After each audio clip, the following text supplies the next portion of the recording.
अध्याय 3 ग्रामीण क्षेत्रों पर शासन चलाना। क्लास 8 के इतिहास में तीसरा अध्याय जो है ग्रामीण क्षेत्रों पर शासन चलाना, ये किसके संदर्भ में है? ये अंग्रेजों के संदर्भ में है। अंग्रेज कैसे आए और यहाँ के पहले विभिन्न राज्यों को अपने राज्य में मिलाए, अपने साम्राज्य में मिलाए, कभी कुशासन का आरोप लगा के, कभी विलय नीति का प्रयोग करके, कभी सीधे हस्तक्षेप द्वारा। तो इस तरह तो जो भारतीय राज्य थे उनको अपने नियंत्रण में ब्रिटिश कंपनी ले ही ली। अब ग्रामीण क्षेत्रों पर कौन सी नीति अपना रही है, इसको इस पाठ में हम लोग पढ़ेंगे। कंपनी दीवान बन गई। बक्सर के युद्ध के बाद कंपनी को बंगाल की दीवानी मिल जाती है। आपको बताए हैं कि कंपनी के लिए बंगाल का महत्व क्यों इतना ज्यादा था। उस समय बंगाल जो था बहुत ही कृषि के मामले में संपन्न राज्य था। वहां से बहुत अच्छा लगान वसूल किया जाता था, इसलिए अंग्रेजों की निगाह बंगाल पे ही टिकी रही। और 12 अगस्त 1765 को अंग्रेजों को बंगाल की दीवानी मिल गई। दीवानी मिलने से उनको बहुत ज्यादा फायदे हुए। कंपनी की आमदनी बढ़ गई। कंपनी की आमदनी क्या हो गई? बढ़ गई। पहले 1865 से पहले सोने और चांदी का आयात ब्रिटेन से होता था। क्यों होता था? क्योंकि यहाँ से जो चीजें वो खरीद के ले जाते थे वो सोने और चांदी से ही खरीदते थे। नगद पैसे नहीं थे उस समय, उनको सोना चांदी लेके आना था और यहाँ से वस्तुएं खरीद के लेके जाना था। अपने देश में महंगे दामों में उसको बेचना था। यह सिद्ध हो गया था कि बंगाल की अर्थव्यवस्था खतरे में फंसती जा रही है। क्यों? क्योंकि बंगाल से जो लगान वसूल करते थे कंपनी के लोग, उसी से यहाँ उनके सारे खर्चे पूरे हो जाते थे। अधिक से अधिक लगान बंगाल से वसूल करते थे वो लोग, और इससे जो अर्थव्यवस्था है बंगाल की वो डगमगाने लगी। यह सिद्ध हो गया कि बंगाल की अर्थव्यवस्था खतरे में फंसती जा रही है। कारीगर भाग रहे थे क्योंकि उन्हें अपनी चीजें कंपनी को कम दाम में बेचना पड़ता था। क्यों बंगाल की अर्थव्यवस्था खतरे में फंसती जा रही थी? क्योंकि बंगाल की दीवानी अंग्रेजों को मिल गई थी और वहां से अधिक कर वसूलते थे, लेकिन किसानों की स्थिति और वहां के खेतों के बारे में कोई ध्यान नहीं देते थे, जिसकी वजह से बंगाल की जो अर्थव्यवस्था है वो खतरे में फंसती जा रही थी। उत्पादन गिर रहा था, खेती चौपट हो रही थी। उत्पादन यानी कि जो भी वस्तुएं वहां बन रही थी उसमें गिरावट आ रही थी। क्यों? क्योंकि सारा शोषण जो थे अर्थव्यवस्था में शोषण कर रहे थे अंग्रेज, और खेतों के तरफ कोई ध्यान नहीं दे रहे थे, इसलिए खेती बर्बाद हो रही थी। 1770 में पड़े अकाल ने बंगाल में 1 करोड़ लोगों को मौत की नींद सुला दिया।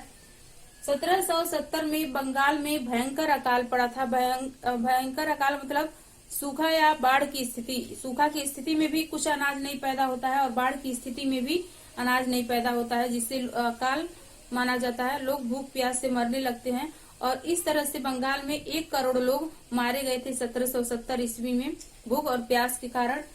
तब अंग्रेजों को ये समझ में आने लगा था कि खेतों की तरफ सुधार की आवश्यकता है, खेतों में सुधार और निवेश की आवश्यकता है।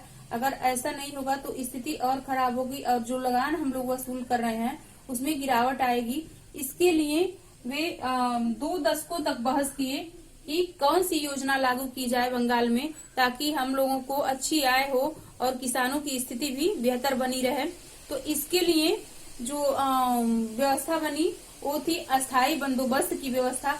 अस्थायी बंदोबस्त क्या था? अस्थायी बंदोबस्त में जो राजा थे, जो ताल्लुकदार थे, उनको उस भूमि का अस्थायी जमींदार बना दिया जाता था। जमींदार जो होते थे वो उस क्षेत्र के मालिक होते थे और वे किसानों से खेती करवाते थे और लगान वसूल करके अंग्रेजों को देते थे।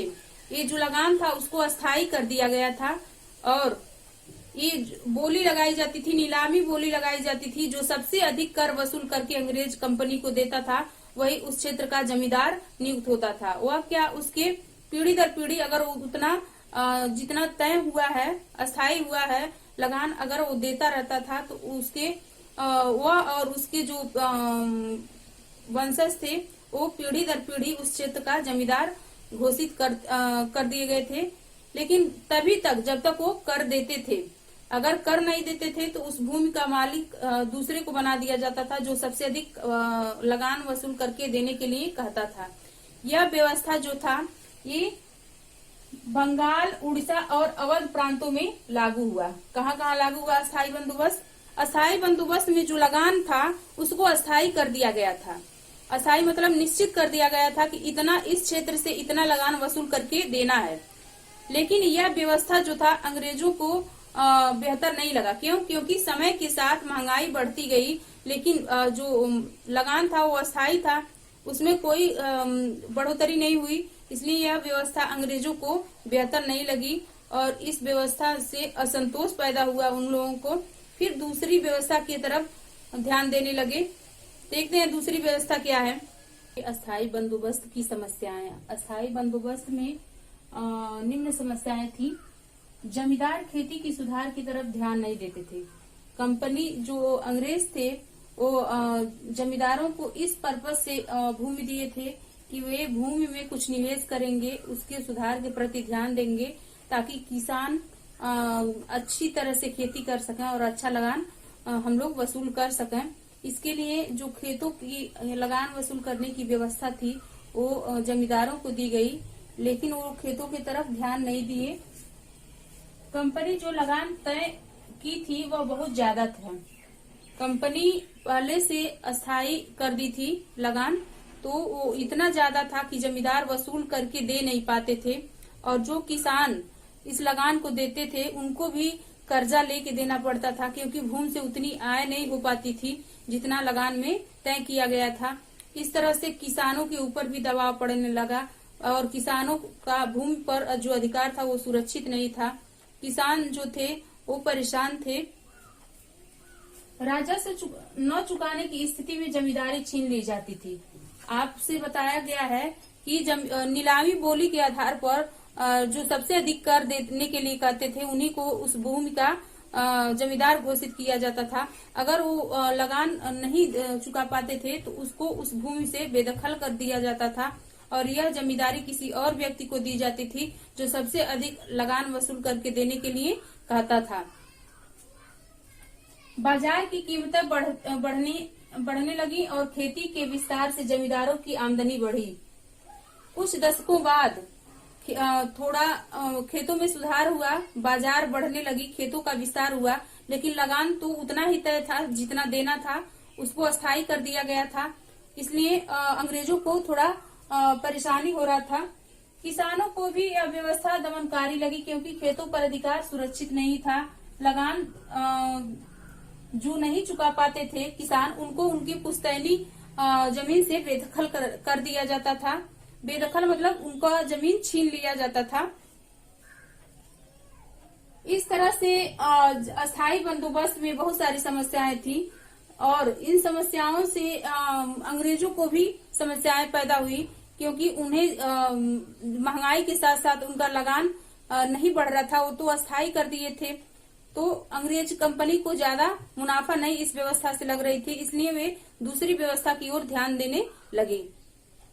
दूसरी व्यवस्था क्या है? एक नई व्यवस्था फिर लागू की गई। एक नई व्यवस्था जिसे महालवारी बंदोबस्त कहते हैं। महाल का अर्थ है गांव या गांव समूह। उत्तर प्रदेश के पश्चिम में दिल्ली और पंजाब के आसपास के क्षेत्रों पर महालवारी बंदोबस्त लागू हुआ था। महाल का मतलब होता है गांव समूह। गांव के समूह को क्या कहते थे? महाल कहते थे। गांव के समूह के जो स्वामी होते थे उनको मुखिया या प्रधान कहा जाता था।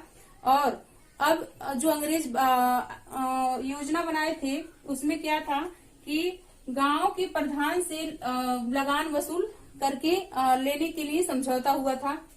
उत्तर प्रदेश के पश्चिम में दिल्ली और पंजाब के आसपास के क्षेत्रों पर यह व्यवस्था लागू की गई थी। कई गांवों के समूह के स्वामियों से वसूली की जाती थी। कौन? जो महलवारी बंदोबस्त था वो कई गांव के जो भूस्वामी होते थे उनको क्या कहते थे?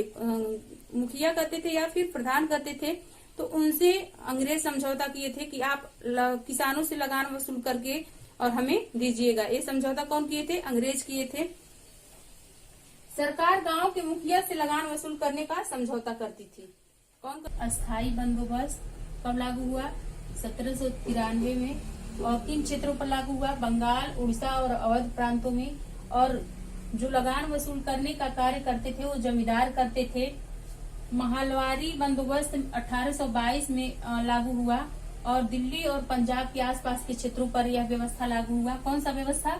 महलवारी बंदोबस्त। महल का मतलब होता है गांव के समूह के मुखिया से जो कर वसूला जाता था उसके बारे में। दिल्ली और पंजाब प्रांतों में ये व्यवस्था लागू हुई।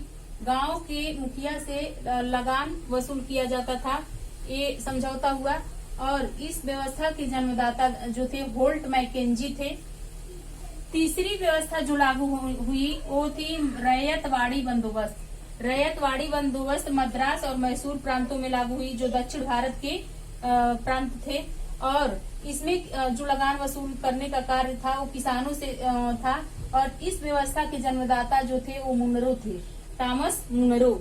इसको मुनरो व्यवस्था भी कहते हैं। किसको? रैयतवाड़ी बंदोबस्त को मुनरो व्यवस्था भी कहते हैं।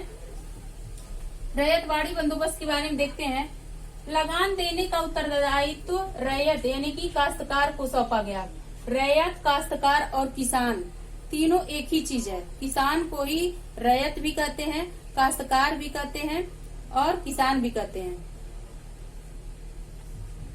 लगान की धनराशि 30 वर्ष के लिए निश्चित कर दी गई। इसके पहले जो महलवारी बंदोबस्त था उसमें लगान निश्चित नहीं किया गया था और अस्थायी बंदोबस्त में लगान अस्थायी कर दिया गया था, निश्चित कर दिया गया था। लेकिन रैयतवाड़ी बंदोबस्त में जो लगान था वो 30 वर्ष के लिए निश्चित कर दी गई थी। रैयत अपनी उपज का आधा भाग, जितना उपज खेत में होता था उसका आधा भाग लगभग लगान के रूप में देते थे सरकार को। रीड व मुनरो को लगता था कि दक्षिण में कोई परंपरागत जमींदार नहीं थे। जो इस व्यवस्था के जन्मदाता थे मुनरो और रीड, उनको लगता था दक्षिण भारत में कोई परंपरागत जमींदार नहीं है, इसलिए यह व्यवस्था सीधे किसानों को ही सौंपी गई। इसलिए सीधे किसानों से ही यह बंदोबस्त करनी चाहिए। इनका विचार था कि इनका रीड और मुनरो का विचार था कि दक्षिण भारत में कोई परंपरागत किसान नहीं है, इसलिए यह व्यवस्था, यह जो बंदोबस्त है वो सीधे हम लोगों को किसानों से ही करनी चाहिए। इसलिए इस व्यवस्था का नाम रैयतवाड़ी बंदोबस्त रखा गया। सब कुछ ठीक नहीं था। जो यह व्यवस्था थी उसके बाद किसानों की हालत ठीक नहीं थी। जमीन से होने वाली आमदनी से बढ़ाने के चक्कर में जो ऑफिसर थे, जो कर वसूलने वाले अधिकारी थे, वो बहुत ज्यादा लगान तय कर दिए थे। किसान लगान नहीं चुका पा रहे थे और रैयत गांव छोड़कर जंगलों में भागकर छिप रहे थे। अफसरों को इस व्यवस्था से ऐसा लग रहा था कुछ फायदा होगा, लेकिन उनको निराशा ही हाथ लगी और इस व्यवस्था में भी कंपनी के अफसरों को ज्यादा फायदा नहीं हुआ।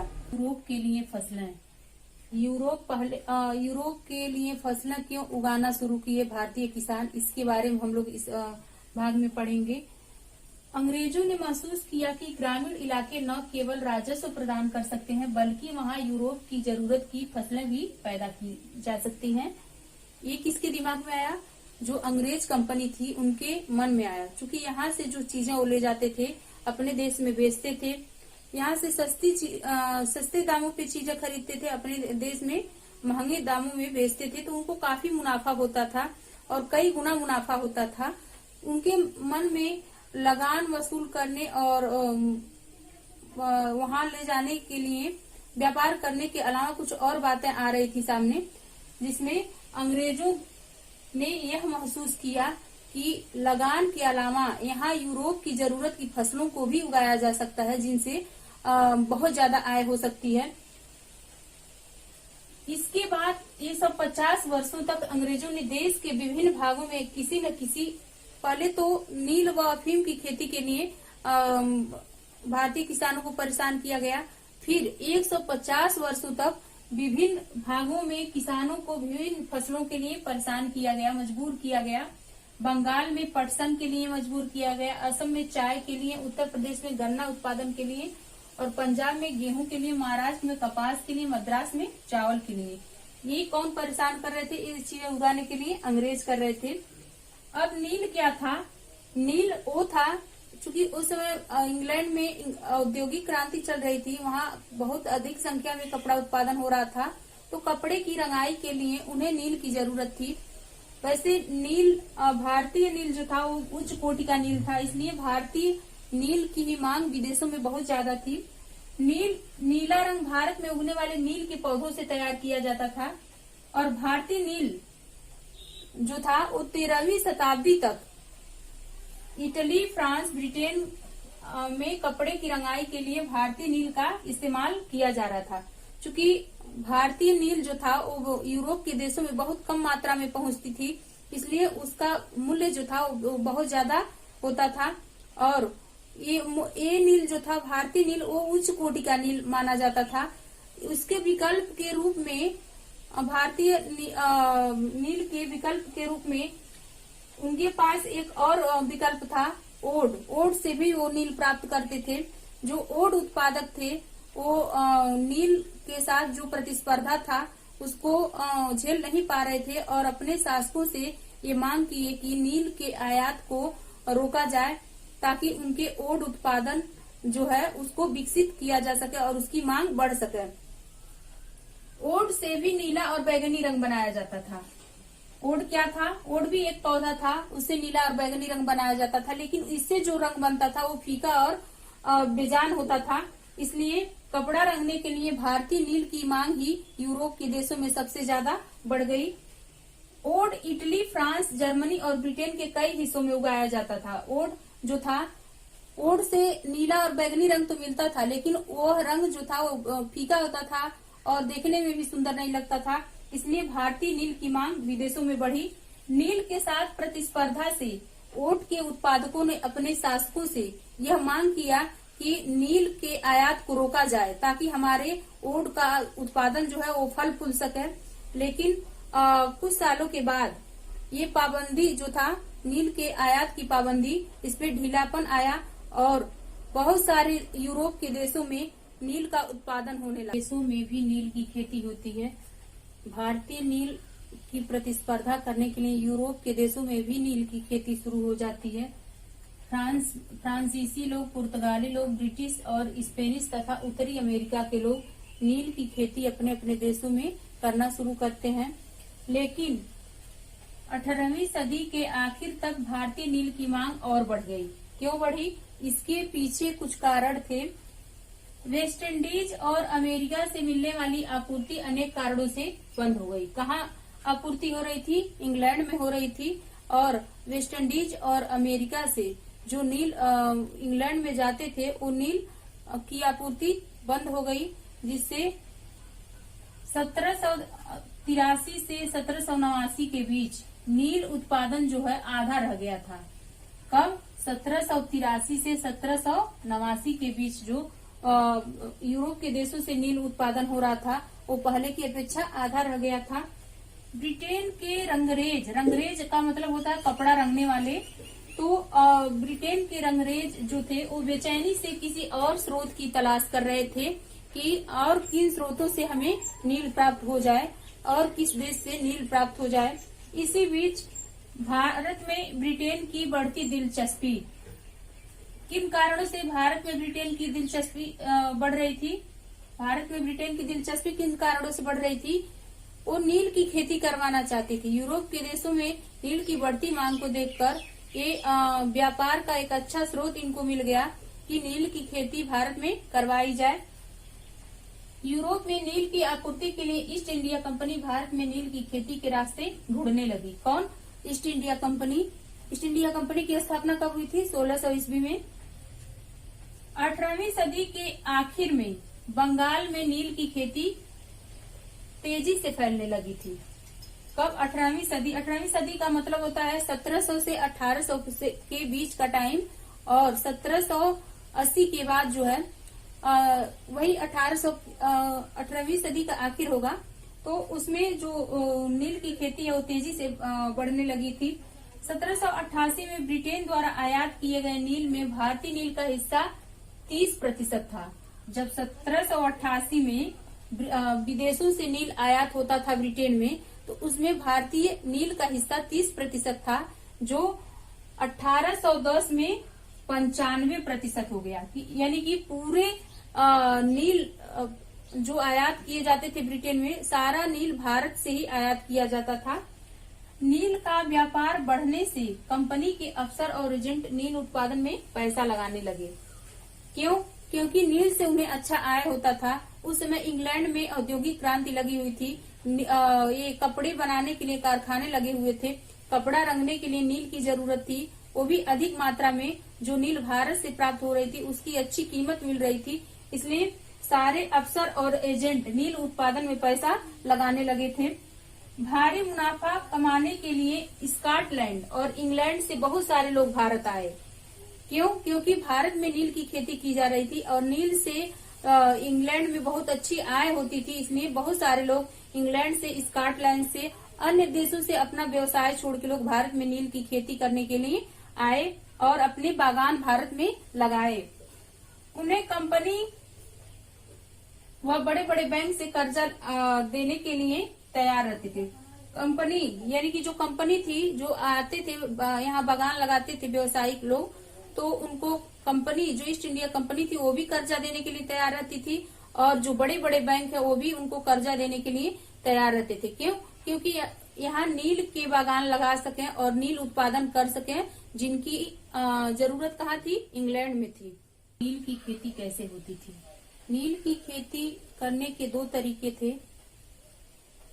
नील की खेती के दो मुख्य तरीके थे, निज खेती और रैयती खेती। निज खेती वो था जो बागान मालिक खुद अपने जमीन पर खेती करवाते थे या अपने जोखिम पर खेती करवाते थे, और रैयती खेती में किसानों से नील की खेती करवाई जाती थी। निज खेती के बारे में देखते हैं। निज खेती है, निज खेती की व्यवस्था में बागान मालिक खुद अपनी जमीन पर नील उगाते थे। कौन उगाते थे? बागान मालिक अपनी खुद की जमीन पर नील उगाते थे। निज खेती की समस्याएं। पहली समस्या है, बागान मालिकों को निज खेती बढ़ाने में बहुत मुश्किलें थी। क्यों मुश्किलें थी? क्योंकि निज खेती में उनके पास बहुत ज्यादा खेत होने चाहिए जिसपे वो अधिक मात्रा में नील की खेती उगा सकें। नील की खेती केवल उपजाऊ जमीन पर ही की जा सकती थी, हर भूमि पर नील की खेती नहीं की जा सकती थी। क्यों? क्योंकि उसके लिए अधिक उर्वरा शक्ति की जरूरत पड़ती थी। ऐसे भूमि जो ज्यादा उर्वर हो, ज्यादा उपजाऊ हो, ऐसे भूमि पर नील की खेती होती थी। जहाँ आबादी घनी थी वहाँ छोटे मोटे खेत ही बागान मालिकों के हाथ लग पाते थे, और नील बहुत अधिक संख्या में उगाना था, बहुत ज्यादा मात्रा में उगाना था, तो उनके लिए बड़ा खेत होना चाहिए और छोटे मोटे खेतों पे थोड़ा ही उत्पादन होगा, इसलिए ये काफी नहीं था निज खेती के लिए, यानी बागान मालिकों के लिए। नील की खेती के लिए बड़े बड़े भूखंडों की जरूरत थी, क्योंकि अधिक मात्रा में नील उगाना था, तो छोटे मोटे खेतों पे थोड़ा ही नील उगता, जो काफी नहीं था, इसलिए बड़े भूखंडों की जरूरत थी। इसके लिए उन्होंने नील की फैक्ट्री के इर्द गिर्द जमीन लेने का प्रयास किया। कौन? बागान मालिक थे, जहाँ नील की फैक्ट्री लगी होती थी, नील बनाने का काम होता था, उसी के आगे पीछे सारा जमीन वो या तो खरीदते थे या फिर किसानों से सट्टा पर लेते थे। किसानों से, इसके लिए वे या तो किसानों से भूमि खरीद लिए या फिर उन किसानों को वहां से हटवा दिए। इससे किसानों और बागान मालिकों के बीच टकराव उत्पन्न होने लगा और एक संघर्ष का माहौल बन गया। निज खेती के लिए जो है बहुत सारे हल व बैलों की जरूरत पड़ती थी, और एक बीघा में लगभग 2000 बैल और हल की जरूरत पड़ती थी। तो इतने बैलों और हलों का रख रखाव करना भी एक मुश्किल काम था, और ये जरूरत जो है हल और बैलों वाला, वो किसानों से भी पूरी हो सकती थी, लेकिन चूंकि उसी समय किसान भी अपनी खेती में धान की फसल लगाते थे, तो उनका जो हल और बैल था वो धान की खेती में व्यस्त रहते थे। तो इस समय बागान मालिकों को ये मुहैया नहीं करा पाते थे। ये एक बड़ी समस्या थी निज खेती के लिए। किसान उसी समय चावल की खेती करते थे। जो नील की खेती की दो विधियां थी, एक तो बागान मालिक अपने खेतों पर नील की खेती करते थे, और दूसरा है रैयतों की जमीन पर नील की खेती। रैयतों की जमीन पर नील की खेती क्या किसान खुद करते थे? रैयत खुद करते थे? नहीं, उनको भी बागान मालिक ही वादे करते थे नील की खेती करने के लिए। उसके लिए क्या करते थे? रैयती व्यवस्था के तहत बागान मालिक रैयतों के साथ एक समझौता करते थे। क्या करते थे? एक समझौता करते थे, एक अनुबंध पर साइन करवाते थे। कई बार गांव के मुखियाओं से भी रैयतों की तरफ से समझौता करने के लिए वादे करते थे। कभी कभी किसान नहीं मानते थे तो उस गांव के मुखिया को वादे करते थे, जो बागान मालिक हैं, कि आप किसानों को समझाइए कि वो इस अनुबंध पे, इस समझौते को माने और नील की खेती करने के लिए तैयार हो जाएं। जो समझौते पर दस्तखत कर देते थे उन्हें नील उगाने के लिए बागान मालिकों से कम ब्याज पर कर्जे मिल जाते थे। कर्जा कौन देते थे? बागान मालिक देते थे। क्यों? उनका स्वार्थ था, उनको अपनी नील की खेती करवाना था, इसलिए किसानों को कर्जा देते थे। क्या करने के लिए? नील की खेती करने के लिए। कर्जा लेने वाले को अपने सबसे अच्छे खेत पर, जो उनका सबसे अच्छा खेत होता था, उस खेत के 25% जमीन पर नील की खेती करनी होती थी। बागान मालिक बीज और उपकरण मुहैया कराते थे।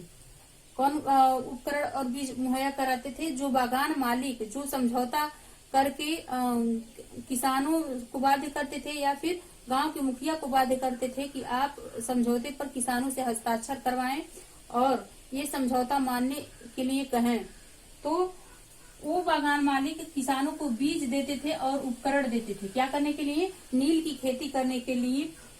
मिट्टी को तैयार करने, बीज बोने और फसल की देखभाल करने का जिम्मा किसानों का था। बीज और उपकरण तो बागान मालिक देते थे, लेकिन सारा काम जो था वो किसानों का था। मिट्टी तैयार करना, बीज बोना, फसल की देखभाल करना किसानों का काम था। फसल कटाई के बाद बागान मालिकों को सौंप दी जाती थी। फसल काटने के बाद नील की फसल जो है वो बागान मालिकों को दे दी जाती थी और फिर नया कर्जा किसानों को मिल जाता था। यह चक्र बार बार चलता रहता। जब नील काट के और बागान मालिक को दिया जाता, फिर वो दोबारा कर्जा दे देते थे। इस तरह से किसान हमेशा कर्जे में दबे रहते थे और जो नील उगाते थे उसका बहुत कम कीमत बागान मालिक देते थे। जो किसान कर्जों से बहुत आकर्षित थे शुरू में, उन्हें जल्द ही समझ में आ गया कि यह व्यवस्था कितनी कठोर है, यानी कितनी खराब है। क्यों? क्योंकि एक तरह से बंधुआ, किसानों को बंधुआ बना देने वाली व्यवस्था थी ये। उन्हें नील की जो कीमत मिलती थी वो बहुत कम थी। किसानों को नील उगाने की का बहुत थोड़ा कीमत भी बागान मालिक देते थे, लेकिन यह इतना कम था, जितना परिश्रम, जितना समय लगता था उसके हिसाब से यह कीमत बहुत कम था। कर्जों का सिलसिला कभी खत्म नहीं होता था और बागान मालिक ये भी चाहते थे कि किसान अपने सबसे अच्छे खेत पर ही नील की खेती करें। और नील की खेती के साथ समस्या यह थी कि उसकी जड़ जो है बहुत नीचे तक जाती थी और भूमि की उर्वरा शक्ति, जिस खेत में नील की खेती होती थी, ऐसा माना जाता था कई सालों तक वहाँ धान या अन्य फसलों की खेती नहीं हो सकती थी, क्योंकि सारी उर्वरा शक्ति जो भूमि की थी वो समाप्त हो जाती थी। कई सालों तक भूमि बंजर हो जाती थी। इस तरह की समस्याएं भारतीय किसानों के पास थी। हम लोग नील विद्रोह और उसके बाद की बातें पढ़ेंगे। मार्च 1859 में बंगाल के हजारों किसानों ने नील की खेती करने से इनकार कर दिया। विद्रोह फैलने के बाद रैयतों ने बागान मालिकों को लगान चुकाने से भी इनकार कर दिया। बंगाल में जो किसान थे वो नील की खेती करने से इनकार कर दिए, लेकिन जब विद्रोह तेज हुआ तो लगान देने से भी इनकार किए। कौन? बंगाल के जो रैयत थे, किसान थे, वे तलवार, भाले और तीर कमान लेकर नील की फैक्ट्रियों पर हमला किए। कौन? जो रैयत थे, जो जिनको नील की खेती करने के लिए बाध्य किया जाता था, उनको वे क्या किए? तीर कमान, तलवार लेकर नील की फैक्ट्रियों पर हमला किए। बागान मालिकों के लिए काम करने वालों का सामाजिक बहिष्कार किया गया। जो वे किसान जो बागान मालिकों के लिए काम करते थे, उनको समाज से बाहर निकाल दिया गया, उनका समाज से बहिष्कार किया गया। लगान वसूल करने वाले एजेंटों की पिटाई की गई। जो लगान वसूल करने के लिए आते थे अंग्रेज एजेंट, उनका बहुत कई जगहों पे पिटाई हुई। रैयतों ने कसम खाई कि न तो वे नील की खेती करेंगे, भूखे मर जाएंगे लेकिन नील की खेती नहीं करेंगे। और न तो एजेंटों के जो लाठी डंडे वाले लोग हैं जो पिटाई करते हैं उनसे डरेंगे। बगावत की ये ताकत जमींदारों और मुखियाओं से भी मिल रही थी। आपको याद होगा कि जो अंग्रेज थे, बागान मालिक थे, वो गांव के मुखियाओं को या जमींदारों को बाध्य करते थे कि अनुबंध पर दस्तखत करें और किसानों को कहें कि मतलब वो नील की खेती करें। तो ऐसे मुखिया और जमींदार जो किसान थे उनको अपना हौसला बढ़ाने के लिए उत्साहित कर रहे थे, जिनसे जबरन अनुबंध कराए गए थे। ये ऐसे जमींदार और किसान थे जिनसे बागान मालिक जो थे जबरन साइन करवाए थे कि आप लोग नील की खेती करवाएं। मुखियाओं ने नील के किसानों को इकट्ठा किया और आमने सामने की लड़ाई लड़ी। जो जमींदार और मुखिया थे जिनसे बागान मालिक जबरन साइन करवाए थे, वे किसानों को इकट्ठा किए। जो भी नील की खेती करने वाले किसान थे उनको इकट्ठा किए और एजेंटों के आदमियों के साथ आमने सामने की लड़ाई हुई। रैयतों को उकसाने के लिए जमींदार गांव गांव घूमने लगे। रैयतों को के अंदर जोश भरने के लिए अंग्रेज लोगों के साथ युद्ध करने के लिए वे गांव गांव घूमने लगे। नील के किसानों को यह आशा थी कि अंग्रेज सरकार उनका साथ देगी। नील की खेती करने वाले किसान अभी भी सोच रहे थे कि अंग्रेज सरकार जो है वो उनका साथ देंगे, लेकिन देखते हैं नील एक नोटिस के जरिए मजिस्ट्रेट एस्ले ईडन ने कहा कि रैयतों को नील की खेती के लिए मजबूर नहीं किया जाएगा। कौन? जो मजिस्ट्रेट थे एडन वो क्या घोषणा किए कि रैयतों को नील की खेती के लिए बाध्य नहीं किया जाएगा। बागान मालिकों की रक्षा के लिए सेना बुलानी पड़ी। जो ये रैयत थे, नील की खेती करने वाले किसान, वो इतने उग्र हो गए थे कि बागान मालिकों को अपनी रक्षा के लिए सेना बुलानी पड़ी तथा जांच के लिए नील आयोग भी बना। नील के किसानों पर हुए अत्याचार की जांच के लिए एक नील आयोग भी इंग्लैंड में बना और वहां से बन के आया। उसमें क्या क्या बातें सामने आई? आयोग ने यह कहा कि नील जो है वो रैयतों के साथ फायदे वाला सौदा नहीं है, यानी कि इसमें रैयतों का नुकसान हो रहा है। रैयत चाहे तो अनुबंध को पूरा करके और इस नील की खेती को बंद कर सकते हैं। ये कौन कहे? नील आयोग ने। 1916 में महात्मा गांधी को एक किसान, चंपारण का एक किसान, जब 1915 में वो दक्षिण अफ्रीका से लौटे, 1916 तक वो पूरे भारत का दौरा किए। उसी दौरान एक बिहार का एक किसान, चंपारण में रहने वाले किसान जो है, नील की खेती करने वाले किसानों की दुर्दशा को देखने के लिए महात्मा गांधी को आमंत्रित किए। कहाँ पे? चंपारण में। और 1917 में बिहार में चंपारण आंदोलन शुरू किया गया।